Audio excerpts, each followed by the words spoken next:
कौन बनेगा नेता। नगर निगम के चुनाव पास आने वाले थे। पूरे कानपुर शहर में टिकट को लेकर मारामारी शुरू थी, लेकिन सबसे ज्यादा चर्चा में वार्ड नंबर 40 की सीट थी। वो इसलिए क्योंकि इस बार वहां की सीट महिला के लिए आरक्षित थी। अब सवाल ये था कि चुनाव लड़ेगा कौन। इससे पहले ठाकुर साहब वहां से पार्षद थे और इस बार उन्होंने अपनी पत्नी सीमा ठाकुर को टिकट दिलवाई और ठाकुर साहब की शान के कारण सीमा जी ने 20,000 वोटों से चुनाव जीत लिया।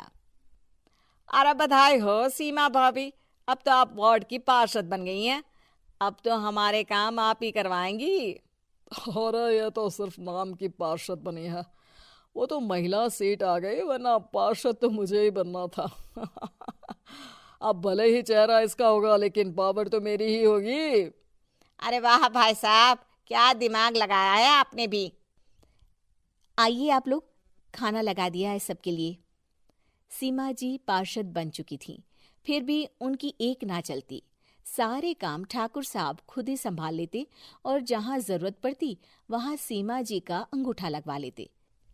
सीमा जी ज्यादा पढ़ी लिखी भी नहीं थी। एक दिन ठाकुर साहब और सीमा एक प्रोग्राम में जाते हैं। अरे ठाकुर साहब, आप आ गए। ओहो, पार्षद मैडम भी आ गई हैं। स्वागत है आप दोनों का। लगता है हमारे पार्षद फंड का सही इस्तेमाल हो रहा है। चलिए अब उद्घाटन करते हैं।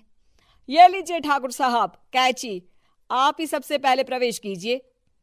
सब लोग आगे निकल जाते हैं और सीमा जी पार्षद होने के बावजूद भी पीछे खड़ी रह जाती हैं। वो देखती हैं कि वेलकम बोर्ड पर उनका नाम है, लेकिन महिला होने के कारण कोई उनका सम्मान नहीं कर रहा। अगले दिन एक आदमी उनके घर आता है। अरे ठाकुर साहब नमस्कार। कल ना हम नोटिस किए कि हमारा घर तो अवैध है और नगर निगम वाले उसे तोड़ने आ रहे हैं। अरे कुछ कीजिए ना ठाकुर साहब। देखो भाई, मैं तो ज्यादा कुछ कर नहीं सकता, पर अगर तुम सबकी जेब गर्म कर दो तो कुछ हो सकता है। कुल मिलाकर 4 लाख लगेंगे। अरे 4 लाख ठाकुर साहब? अरे भाई, मैं अपने लिए नहीं मांग रहा हूँ। दरोगा है, इंजीनियर बाबू है, बड़े साहब है, सबको देना पड़ता है ना थोड़ा थोड़ा। बोलो है मंजूर? तभी वहां अचानक सीमा जी आ जाती हैं। अरे ये आप क्या कर रहे हैं?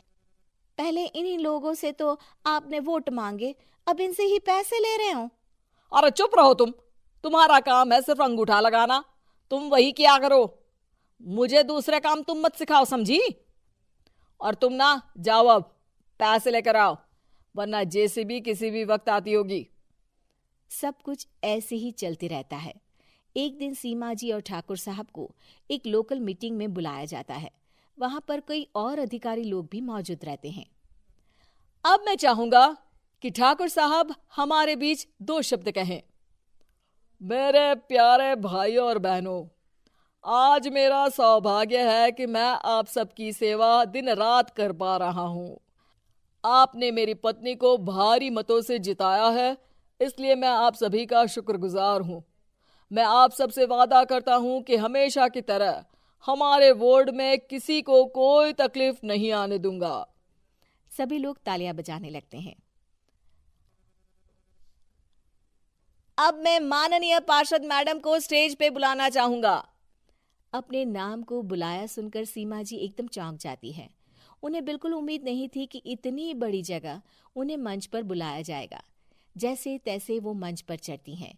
ऊपर जाते ही सीमा जी को सारी पुरानी बातें याद आ जाती हैं कि किस तरह उनके पति उन्हें कभी भी आगे बढ़ने नहीं देते और उनके नाम से गलत काम करते हैं। वो बोलने लगती हैं। मैं आपके वार्ड की पार्षद सीमा हूं। आप में से बहुत कम लोग ही मुझे जानते होंगे, क्योंकि इससे पहले मुझे कभी ऐसा मौका ही नहीं मिला। सारे मौके मेरे पार्षद पति यानी आपके ठाकुर साहब ही लेते रहे, लेकिन आज ये मौका मुझे मिला है तो मैं इसे ऐसे ही नहीं जाने दूंगी। मैं आपको ये बताना चाहती हूँ कि आपके ठाकुर साहब मेरे नाम की आड़ में गैर कानूनी काम करते हैं, जिस पर अंगूठों के निशान मेरे होते थे। इसीलिए मैं अपनी गलती मानती हूँ और आज अपने पद से इस्तीफा देती हूँ, ताकि आगे से कोई गलत काम ना हो पाए। अब फैसला आप सबके हाथ में है कि आप हमें क्या सजा देना चाहते हैं। सीमा जी की बातें सुनकर ठाकुर साहब के चेहरे का रंग उड़ जाता है और वो शर्म से मुंह नीचा करके वहां से चले जाते हैं और पद से इस्तीफा देकर ही सही सीमा जी अपने आप में आत्मविश्वास महसूस करती हैं।